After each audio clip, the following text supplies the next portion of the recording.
좀 수준에 대한 강화가 좀 필요하다는 말씀을 좀 하셨습니다. 그 다음에 세 번째 지금까지 다시 한 번 더 돌아보도록 하겠습니다.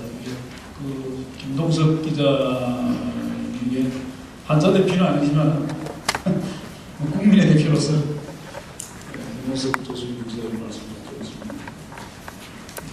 네, 안녕하십니까. 조선일보의 김동석 기자입니다. 사실 저 아까 처음에는 뭐 언론계 대표라는데 그 언론계 대표라는 거는 우리 지금 여러분도 아시다시피 언론계는 여러 가지 그 노선이 많아서 사실 대표한다고 볼 수가 없습니다. 다만 제가 올해 보건복지부를 거기 출입한 지 한 20년이 됐습니다. 그래서 제가 제일 오래된 사람 중에 하나라서 아마 저를 먼저 불렀던 것 같은데요. 그런 차원에서 제가 이걸 어떻게 보느냐는 시각을 여러분께 전해주고 싶습니다. 사실 이 3대 비급여, 이 문제는 사실 대선 공약에서 제기된 거 아닙니까? 그때 거기 나오고 보면 4대 중증 질환의 국가보장입니다. 그러니까 국가보장이라니까 당연히 그럼 비급여가 포함되어 있는 거고, 비급여에는 선택진료비나 이런 상급병실료나 간병료가 포함된다고 사람들은 믿었던 겁니다. 근데 저는 그걸 보는 순간에 저는 놀랐습니다. 왜냐면 이게 국가보장, 이러면 정말 과연 국가보장일까? 근데 사실 우리는 국가보장이라는 전혀 해석을 이렇게 합니다. 우리 건보 이거 하면은 다 우리 건보료 받고 하는데도 다 국가가 해주는 것처럼 느껴지거든요. 근데 이게 비급여를 다 급여를 해주면 제일 문제되는 거는 이 상급 병실료 같은 게 문제가 됩니다. 생각해보세요. 여러분 이거 100%다 보장해준다 그러면 저 같은 경우도 당장 그 1인실로 갈 거 아닙니까? 또 1인실을 가갖고 제가 퇴원하고 싶겠습니까? 오랫동안 앉아있고 싶죠. 이거는 그럼 돈이 누가 들겠어요? 이 돈은 국가에서 내는 돈이 아니라 우리 건강보험 가입자들이 내는 건보료 받고 하는 겁니다. 그러면 어느 건보료 가입자가 이거 1년만 시행해보면요 다 그 제도 없애라고 다 벌떼같이 써버렸을 겁니다. 그렇지 않으면 건보료를 확 올려야 되는데 이게 가능하겠습니까? 그래서 이게 시당초 가능하지도 않은 그런 공약이었고, 그거를 그렇게 이해하는 사람들도 그렇고, 그런 식으로 또 발표한 사람들도 이상한 사람들이고, 그러면은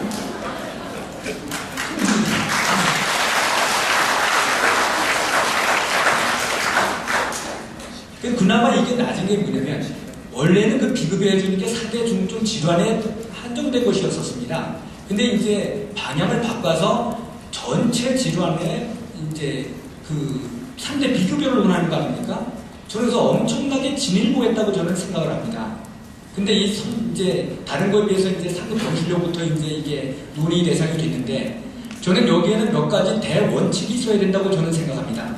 그 원칙은 뭐냐면은 우선 병상수를 줄여야 된다는 겁니다. 우리나라 병상수는요 OECD 국가 중에서 인구수 비율이 제일 많습니다.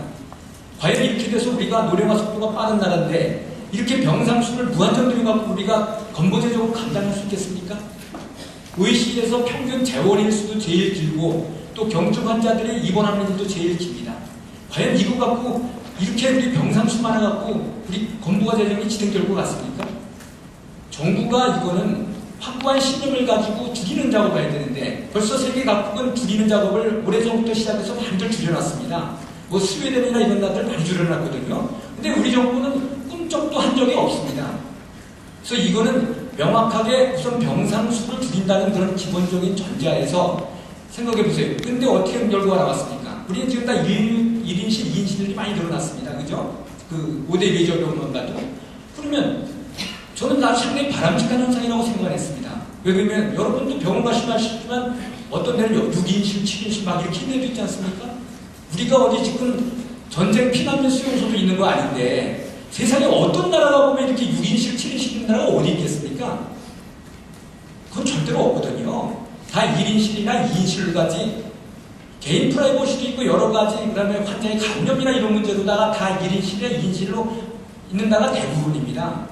근데 우리나라만 유독 지금까지도 막 이렇게 다인실 중심으로 가니 이게 뭐가 문제가 있지 않습니까?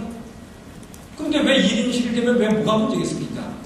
병실료 차익 때문에 그렇거든요. 그럼 병실료 차익이 이게 얼마나 차이가 나느냐?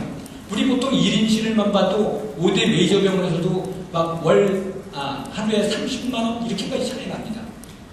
그럼 세상에 이렇게 병실료 차익을 쓰는 나라가 어디 있을까요? 제가 알기는 우리나라와 일본 정도뿐입니다.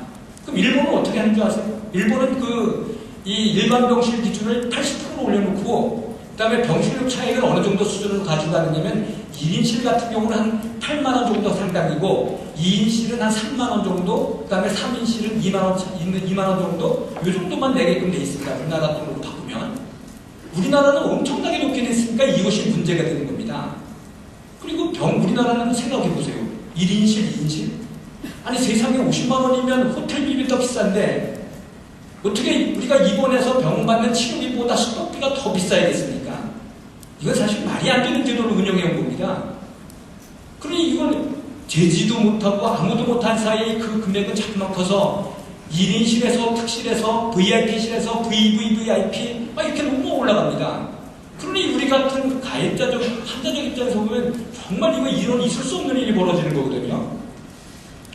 그래서 저는 이 병실료 차액 같은 거를 대폭 줄이는 작업을 해야 한다는 측면에서 요번에 그래도 나온 게 그래도 그나마 나은 거라고 저는 생각을 합니다. 그래도 저는 이거 두 가지를 보니까 사실은 이란이 좀 낫다 생각이 들었습니다. 뭐 다 저는 근데 이거는 기본적으로 병상수를 줄이고 이래야 되는데 이거를 보면 현실 재정 중립적 차원에서 거의 이게 설계가 되어 있더라고요. 이란 이하를 보니까요. 왜 그러면 어느 정도 병원들이 손해보는 부분을 다 인정을 조금씩 해주는 분야 방향에서 이게 정해져 있는데 사실은 그거보다는 정부는 좀 더 정부나 뭐 보건행정학회 이런 데서도 큰 철학을 갖고 좀 그걸 접근해야 되지 않을까 저는 그런 생각이 좀 듭니다. 그리고 이란이 이란보다 좋다는 이유는 사실은 이란이라는 게 우리가 지금 아까 여기 중소병원에서 나오신 분도 말씀하셨지만 문제가 되는 것은 사실은 메이저 5대 병원 정도 수준입니다. 그래서 우리는 이런 데 가면 어떻게 해야 될 것이냐, 이런 문제를 해결을 어떻게 할 것이냐에 초점을 맞춰야 되는 거거든요. 그리고 이해한대로 가게 되면 뭐 기존 병실을 확 낮추면 좋지만은 그러나 그렇게 되면 재정 부담이 커집니다. 그 재정 부담이 커지면은 그 돈은 결국 우리 국민 건강보험 가입자들의 포주머니를 털어야 되는 거거든요. 여러분 별로 원하지 않으실 겁니다. 더 많이 나간다면. 우리가 이렇게 해서 여기서 보험 혜택을 줘서 우리 병실료 차익이 조금 줄어든다면 기꺼이 우리도 건보료에서 조금씩 올릴 수 있지만 이게 돈이 커지면 우리는 별로 내고 싶은 생각이 안 들 겁니다. 그리고 이렇게 이란을 채택하게 되면 문제점이 이제 뭐 대형 병원의 쏠림 현상 이런 거에 난다고 그러지 않습니까? 그건 맞습니다. 그리고 이렇게 기준 병실로 낮춘 분이면 지금은 다들 이제 그 6인실로 내려가기를 원하는데 이제 앞으로는 사실은 이제 이걸 줄이게 되면 뭐 3인실, 4인실 여기로 다 보내달라고 나오랄 겁니다. 그래서 이런 데 일어날 수 있는 여러 가지 문제점을 좀 해소하는 방법을 좀 찾아야 되지 않을까 생각이 드는데요. 그리고 또 이 병실 기준도 문제입니다. 1인실, 뭐 2인실 이런 게 우리는 사실은 이거는 병실 시설 기준에 나와 있는 것만 있지 우리가 상급 그 병실료 차액을 얻기 위한 병실 기준은 없거든요. 여러분들 병원 입원해서 보시거나 아시겠지만 그 병원 가보면 1인실 가보면 규모가 다 들쭉날쭉입니다. 그리고 가봐야 그 어디는 TV가 있느냐, 냉장고가 있느냐, 그 다음에 목욕탕이 따르느냐 이건데 어디는 샤워실도 없는 데도 있습니다. 근데도 다 버젓이 다 1인실 이렇게 돼 있는데 이거는 다 그냥 우리 1인실이라는 시설 기준으로 정해진 건데 사실은 상급 병실료를 받겠다 그러면 상급 병실료에 맞는 기준을 따로 만들어야 된다고 저는 생각이 듭니다. 그래서 정부나 이런 데서는 이런 점을 좀 감안해야 되지 않을까 생각이 듭니다. 또 장기 환자 대책, 저는 이건 우리가 저같이 건강보험료를 내는 사람 입장에서는 이거 정말 시급히 해결할 문제라고 생각은 듭니다. 왜 그러면 우리나라 사람들은 지금 사회적 입원이라고 해서 많이들 병원에 가서 들어놓여 있지 않습니까? 정말 가서 빨리빨리 나와야 될 사람도 다 있는 바람에 지금 이 돈이 나가는 게 너무 많습니다. 나중에 여러분 생각해 보세요. 우리가 내는 건보료 받고 이게 그 돈이 팍팍 새나간다 그러면 그걸 여러분은 그걸 인정하겠습니까? 그래서 이 장기 입원 환자들을 저는 한 달이면 한 달 이상에 지금까지는 병원에만 페널티를 매겼습니다. 그래서 병원들이 환자를 더 이상 데리고 있지 못하기 때문에 병원서는 환자를 잠깐 나가라고 이야기를 합니다. 그러나 이 환자를 내보내기 위해서는 그러면 본인 부담 같은 상한율을 조금 높여서 좀 이거를 만들어줘야지만 환자들도 자발적으로 나갈 수 있지 않을까 생각이 듭니다. 감사합니다. 감사합니다. 언론께서 봤을 때는 좀 시민의 입장에서 아주 뭐 열변을 토해주십니다. 감사합니다. 그 다음 의사협회의 서인석 보험사 예, 의사협회 보험인사 맡고 있는 서인서입니다. 사실 보험 파트에서 오는 게 아니고 정책 파트에서 와야 되는데 제가 이제 병원을 하다 보니까 과장님들이 계시다는 이유로 저를 보냈습니다. 그래서 사실 말은 잘 못하는데 우선 얘기를 해보겠습니다. 우선 기본적인 전제조건, 대한민국 의료제도에 대한 큰 틀을 봤으면 좋겠습니다. 과연 우리나라의 의료제도에 대한 OECD 데이터, 여기 정 교수님도 계시고 하지만 OECD 데이터 매년 2년에 한 번 발표됩니다. 우리나라 OECD 데이터 이제 마지막에 업데이트된 게 GDP 대비 7.4%의 의료비를 씁니다. 총 소득에. OECD 평균 9.6%입니다. 뭐 많은 선진국가, 복지국가에서 한 10%에서 11% 이상 씁니다. 물론 비효율적으로 쓰는 미국 16% 쓰고 있습니다. 이제 2011년도인가에 어떤 OECD에서 워킹 페이퍼가 나왔냐면요. How does compare Korea healthcare system? 제목 자체가 어떻게 대한민국 의료제도와 다른 나라들을 비교하겠냐는 보고서가 나왔습니다. 거기 보고서에 나온 내용들을 한번 얘기해 보겠습니다. 예, 제가 자료를 지금 못 찾아서. 대한민국 병상수는 OECD 평균 3.4개 대비 인구 1000명당 5.5개입니다. 많죠. 지금 주된 논의 계속 뭐였습니까? 병상 부족하다는 얘기했는데 우리나라는 5.5개입니다. 아까 74%가 일반 병실입니다. 곱하기 하면 4.01개 정도 나옵니다. 아직도 OECD 평균 3.4개보다 4.01개 많습니다. 일반 병실도 많은데 왜 병실은 부족하다고 할까요? 다 얘기는 나왔습니다. 여기 페이퍼에 나왔죠. 경증 환자 70% 상급종합병원에 입원해 있다.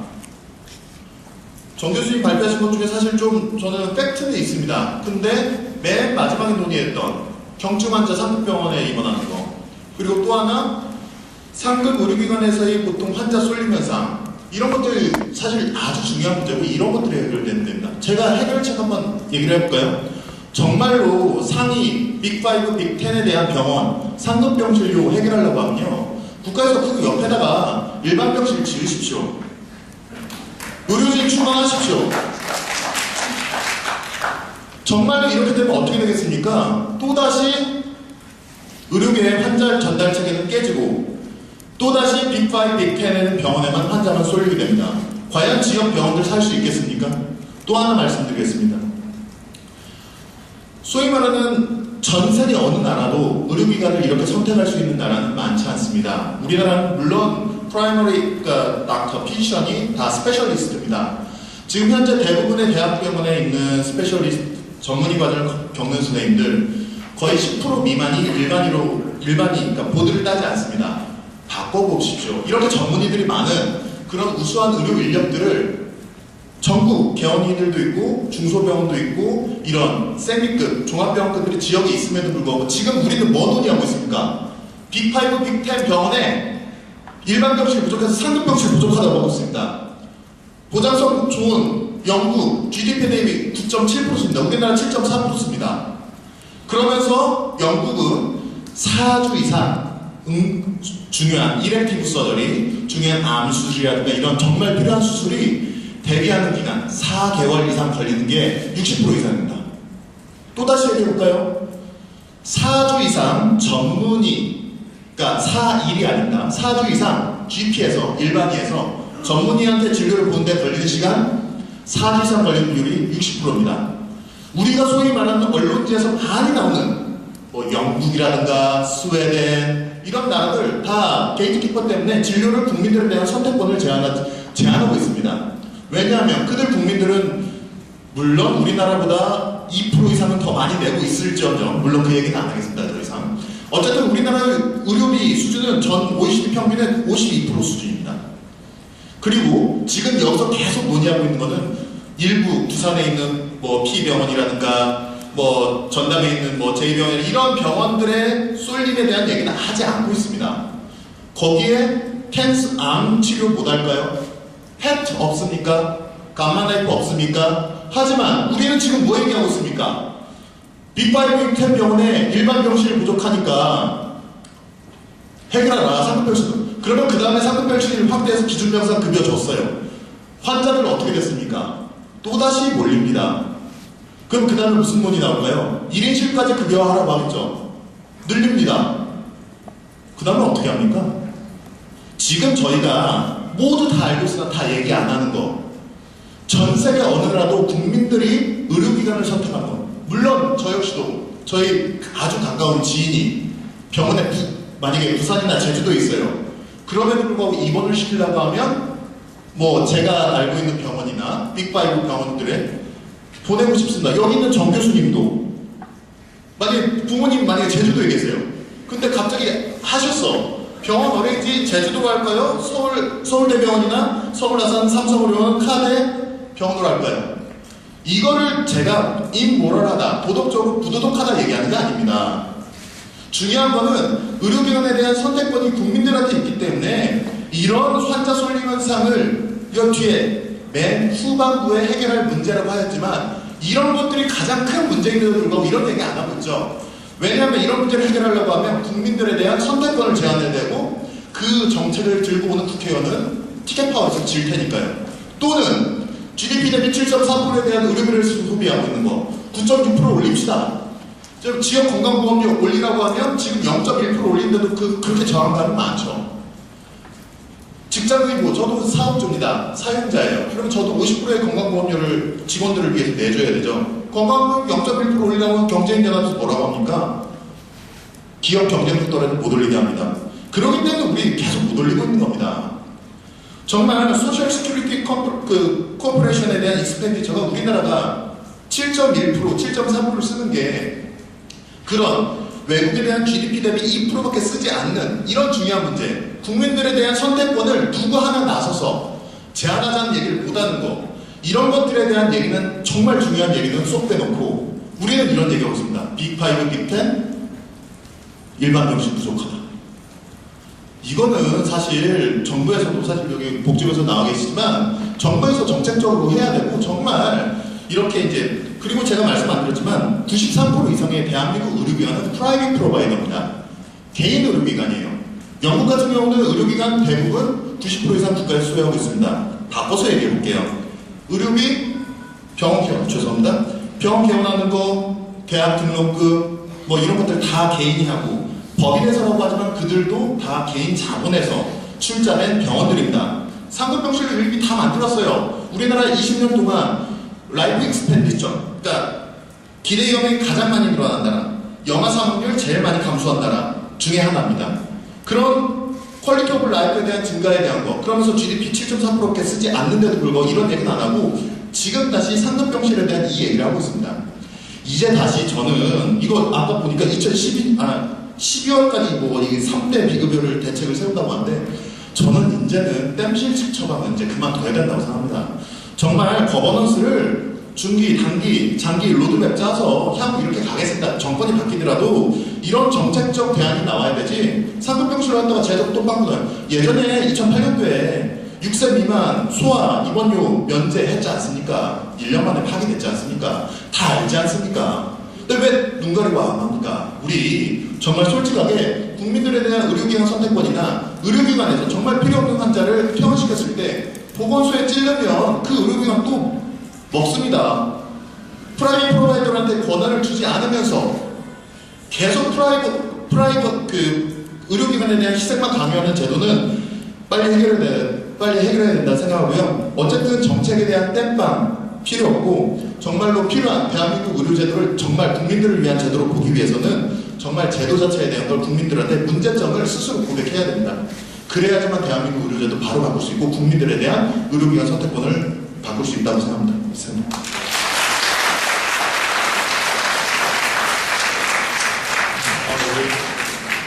언론사 중에서 제일 뜨거운 박수를 받는 내가 토론회 여러 번 받지만은 의사에 비해서 말을 이렇게 뜨거운 박수를 받는 건 흔치 않은 일인데 아무튼 그 중요한 문제를 많이 지적을 했습니다. 오늘도 들으면서 이 민주노총이나 이제 환자단체 쪽하고 대공계 쪽에서 조금 답을 해야 되지 않을까. 이 문제는 이런 겁니다. 이게 지금 쏠림 문제 근본적으로 이제 회피를 하고 이거 대안하기는 좀 쉽지 않다. 국민의 이제 환자의 이제 의료기관 선택권 문제를 이제 중요하게 제시해 주셨는데 결국은 어르신달 책이 아까 김경자 본위원장 말씀을 했습니다만, 그러면 환자의 선택권 문제를 제한하는 규제나 제한을 해야 어떻게 보면 문제가 풀릴 수 있는데, 이 문제를 선택권을 제한하는 것을 환자 쪽도 찬성하지 않을 것 같고, 제가 보기에는 병원 쪽도 그렇게 찬성하지 않을 것 같은데, 그 문제에 대해서 어떻게 생각하시는지 한번 나중에 좀 종합적으로 좀 말씀을 좀 나눠봤으면 좋겠습니다. 그 다음에 그 보건사위원회에서 이상용 의원님. 네, 이상입니다. 앞에 분은 아주 열정적으로 이렇게 말씀드리셨는데 저는 조용하게 말씀드리겠습니다. 여기 제시된 안을 중심으로 말씀을 드리겠습니다. 지금 그 문제 출발 지점이 결국은 상급 종합병원 중심에서 문제가 발생을 했다. 그걸 놓고 본다면 지금 이제 두 가지 안이 제기가 되어 있습니다만 두 가지 다 여러 가지 좀 문제점을 갖고 있다. 그렇게 보지만 그래도 무게중심은 이런 쪽을 좀 무게중심으로 두어야 되지 않겠나 저는 개인적으로 이렇게 보고 있고요. 다만 핵심적으로 지금 이란에서 제시하고 있는 75% 이상의 여러 이제 일반 병상을 보충한다 이렇게 발제를 해주셨는데 아까 이제 말씀을 하실 때 이 75%라는 숫자가 그냥 쉽게 나온 숫자는 아니다 이런 말씀을 주셨어요. 근데 아마 지금 현재 50%에서 75% 이렇게 간격이 좀 벌리고 아마 재정적인 여건도 이렇게 감안을 하셨는지도 모르겠고 그렇긴 한데 제가 생각하기에는 이 75%라는 수치가 좀 애매하다라는 그런 생각을 해봤습니다. 아까 그 발제했던 내용들 중에서도 B5에서의 그 기존병실에 대한 수요도 85.9%가 되고 그 외 상급병원에서 그 일반 병상에 대한 수요도 84.3%다. 그러면 어차피 이런 수치가 우리가 계산이 어떻게 됐는지는 잘 모르겠습니다만 단위도 전체적인 병상 비율인지는 잘 모르겠습니다만 어쨌든 이런 비율이 산출이 되었으면 이미 75%라고 하는 것은 이 비율에 모자란다 라는 그런 문제가 있고 이것이 지금 이제 75%라고 하는 그 숫자를 가지고 기준을 짜게 되면 분명 예를 들면 이 병원에 따라 다르겠습니다만 3인실의 일부 또는 2인실의 일부 이것이 이제 일반 병상과 또 이제 상급 병상으로 분리돼서 이렇게 운영이 되어야 될 텐데 우리가 정부에서 병원에 대해서 시설 개보수 비용이나 이런 것들을 지원할 것도 아니고 병실 환경 개선을 위한 예산을 따로 지원할 그런 상황도 아닌 상태에서 병원의 입장에서는 이걸 어떻게 차별화를 두어서 운영할 것이냐라고 하는 것이 이거 생각보다 굉장히 심각한 문제다라고 하는 것입니다. 그리고 또 거꾸로 뒤집어서 놓고 볼 때 환자 입장에서 같은 이인실에 있으면서 누구나 아주 보험 혜택을 많이 받고 그렇지 않은 사람들은 비용을 지불하면서 그러니까 이런 문제를 도저히 해결해 나갈 수 없을 것이다. 그러니까 이 문제에 대해서 얼만큼 깊이 고민해 보셨는지 모르지만 현실에서는 많은 부작용들을 갖고 올 것이다. 그런 문제점을 제가 지적을 하고 싶고요. 그래서 이 안에 75%라고 하는 기준을 이렇게 설정하는 것보다는 이 안에 지금 보면은 이제 각 병원 급별로 4인실, 또 3인실, 5인실, 2인실 이렇게 급별로 이렇게 병실을 이렇게 2안으로 제시를 해놓는데 이것 1안과 2안을 절충을 해서 1안에서 빅5 같은 경우는 2인실까지 또는 상급 종합 경우는 3인실까지 이렇게 이제 이렇게까지만 하면은 그런 문제가 조금 해소되지 않을까 그렇게 한번 생각을 해봤고요. 2안 같은 경우 여전히 가장 큰 문제점이 이제 재정 부담이 될 것 같습니다. 재정 부담은 많이 들어가면서 한편으로는 꼭 굳이 필요 없는 아까 밝혀서 말씀을 해주셨습니다만 병상이 비효율적으로 운영되는 부분까지를 다 끌고 가야 되는 그런 문제점도 있을 것이고 이 안에 지금 제시된 평균 병실 차액, 평균 병실 차액들을 수가에 반영시켜준다는 부분도 아까 지금 윤석준 교수님께서 지적해 주셨던 것처럼 이 평균 가격을 그냥 가져갈 수는 없다 그런 말씀을 드리겠습니다. 그래서 병실 양적 규모와 관련해서는 제 개인적으로 이제 그런 생각을 가지고 있고요. 그 다음에 두 번째 제일 중요한 것은 입원료를 어떻게 해야 할 것이냐. 지금 일안에 보면 지금 이제 상급병실로 이 제도를 바꿈으로 인해서 병원에서 손해보는 이 부분만큼을 병상 등급 가산으로 얹어주겠다라고 하는 그런 제안을 하고 있습니다. 보신 끝에 나온 그 제안으로 같긴 합니다. 그런데 그렇다 그러면은 지금 현재 병실, 상급병실 차익 속에는 현실적으로 그 급여 부분에 있어서의 그 수가가 낮은 부분들을 보존하기 위해서 얹어져 있는 부분이 분명히 있을 거란 말이죠. 물론 이제 입원실을 운영함에 따르는 기본적인 이제 코스트에다가 그런 것들이 이제 손실 보존분들이 들어가 있을 텐데 이거를 그대로 다 인정을 하고 병상 등급 가산을 반영을 해서 넣을 것이냐 이런 가치 판단의 문제가 있을 수 있겠습니다. 이거는 그래서 만약 이거를 구분해서 병실 운영과 관련된 코스트만을 중심으로 해서 병상 등급 가산을 얹어준다거나 또 실간의 작은 수가에 대한 얹어준다 이렇게 만약 한다는 것 같으면 이걸 어떻게 구분할 것이냐라고 하는 심각한 문제가 발생을 하게 됩니다. 그래서 이거를 힘들더라도 그렇게 하자는 의견도 있을 수 있겠고 아니면은 병원에서의 지금 현실을 중시해서 이거를 그대로 인정을 해주고 병상 등급에 얹어주자라고 하는 그런 의견도 있을 수 있겠습니다. 그건 그 가치관에 따라서 그런 차이가 있을 거라고 보는데 어쨌든 간에 지금 제일 중요한 것은 지금 1안과 2안의 어떤 제도 추계를 이후에 한다.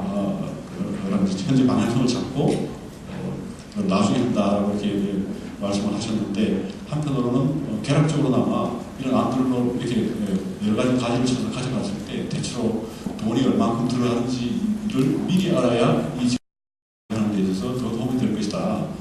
그런 생각을 갖고 있고요. 그래서 그런 부분도 조금 빨리 작업이 돼서 전체적인 아주 정확한 숫자는 아니더라도 개락적인 수준만큼이라도 이렇게 제시해 주는 것이 좋지 않겠나 이제 그런 생각을 했고요.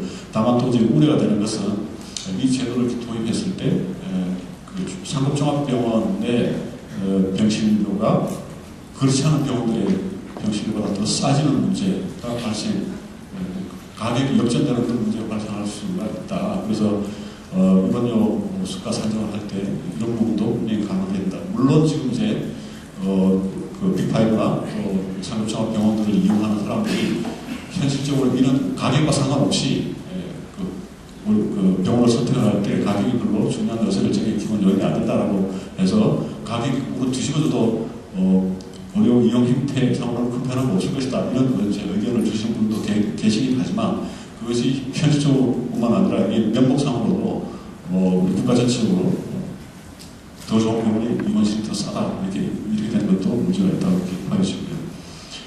지금 이제 환자 쏠림 방지, 현상 방지를 위해서 그 대안의 하나로서 이제 선별급여 개념을 도입해서 이 상인시대는 원부담 상한제를 적용하자라고 하는데 저도 개인적으로 필요하다고 봅니다.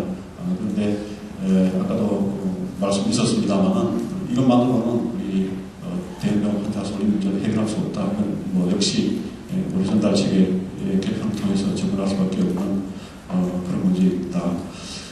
그리고 마지막으로 그 자기 입원자에 대해서 어려운 퇴원 결정 이후에 그 입원 기간에 따라서 원부담 차등을 주자 고충은 이해가 가지만 우리가 잊지 말아야 할 것은 환자한테 부담의 차등을 가져오는 의사결정 자체를 의료진한테만 맡겨두는 것은 곤란하다라는 말씀을 마지막으로 드리겠습니다. 네, 감사합니다.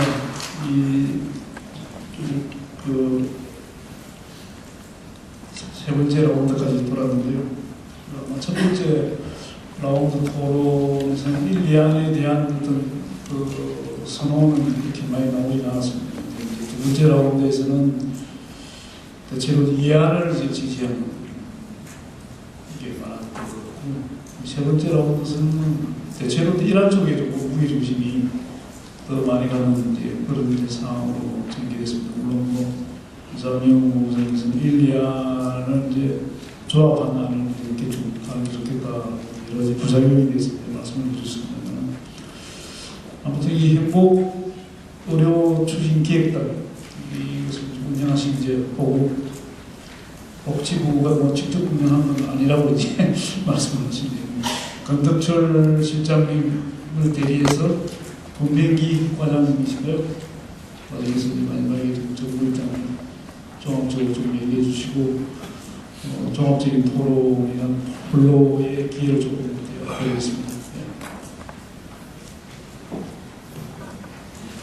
보통 공청회를 하면 정부가 발표를 하고 거기에 대해서 입장을 쭉 하는데 오늘은 기획단에서 이번에 고민한 내용들을 토론에 붙이고 정부도 거기에 의견을 듣는 입장에서 왔기 때문에 저를 듣는 입장으로 열심히 받아들였다 보니까 무슨 말을 해야 될지 일단은 첫 번째로 기획단에 대해서 되게 감사하다는 말씀을 드립니다. 전 위원장님 말씀하셨지만 11번의 회의 그리고 사실은 이제 부위원장님 같은 경우는 소위원회 해가지고 격주의 회의한 사이에 그 사이에 다시 소위원회 회의를 했기 때문에 거의 20번 이상의 회의를 해주셨는데 그럼에도 불구하고 오늘 나온 아이에 대해서 사실은 뭐다 좋지 않다는 얘기는 거의 안 나오는 것 같아요. 사실은 그리고 그런 이유가 이 문제가 그만큼 어렵고 그리고 주어진 여건이 그걸 근본적으로 이거를 해결하거나 그럴 수 있는 상황이 아니다. 이게 근본적 여건을 주장하는 분도 있었고 그런 그에 따라서 플로어에 많은 박수가 나왔지만 그렇게 해서 20년, 30년 이끌어온 문제 다시 또 우리 기획단이 이번에 이 기회에 문제를 해결은 아니더라도 개선책을 모색하고자 만든 기획단에서 또다시 그렇게 할 수 없는 한계 안에서 나름 전치 부시면서 어렵게 두 가지 안을 제시를 한 것 같습니다. 하지만 어쨌든 두 가지 다 근본적인 해결에는 분명히 한계가 있다고 기획단 스스로 인정하고 있는 겁니다. 제가 말씀드린 것은 일단은 정부 입장으로서는 오늘 기획단에서 두 가지 안, 그리고 그 외에 보완 대책들을 제시해 주신 거, 그리고 실태조사에 나온 그 여건들, 그리고 오늘 또 그 패널 참여하신 분들에서 각 정비해 주시고 또 플로어에서 나온 의견이 나오실 것 같네요. 그런 것들을 종합해서 기획단과 추가원을 통해 가지고 연말까지 종합적인 제도 예산을 최종적으로 마련한다 하는 겁니다. 그리고 그거는 상급 방식뿐만 아니라 3대 비급여에 관한 사항이다 이렇게 말씀드린 거고요. 어쨌든 정부 입장에서는 그 시민단체도 그렇고 국민들도 그렇고 공급자의 각 입장에 협조를 부탁드린다 이런 말씀을 있을 것 같습니다. 어차피 이게 근본적인 부분이 어렵지만 공약 문제를 시민단체에서 지적을 하시는데 공약을 어쨌든 간에 정부는 4대 중증 질환 보장성 강화 플러스 3대 불규칙의 제도 개선 방안 연말까지 내겠다고 공약을 했고 업무 보고를 거치고 했고 그에 따라서 열심히 하고 있는 상황이고요. 그렇지만 그 와중에서도 계속 그 한계라는 게 있고 그다음에 또 구체적으로 그런 충격을 받을 때는 결국 또 병원 측들이기 때문에 그 해결 방안 지금까지 이제 그 기획단에서 안을 냈지만 그에 대해서 보다 좀 바람직한 방향으로의 보완책이나 더 나은 아이디어가 있으면 그런 것들이 좀 제기가 돼서 이번 기회에 길고 20년, 30년까지 부분 과제들의 원칙적 해결이 안 되더라도 일정 부분 국민들 수용할 수 있고 이 논의가 그 의제가 됐을 때 어느 정도 이 부분이나마 개선이 되는 그런 효과를 거둘 수 있기를 바랍니다. 감사합니다. 감사합니다. 생각은 있으신 것 같은데 아주 신중하게 말씀을 해 주신 것 같습니다. 장시간 오래 앉아 있었는데요. 아마 플로어에서 아마 질문들이 좀 있을 것 같아요. 또 토론을 듣다 보니까 질문을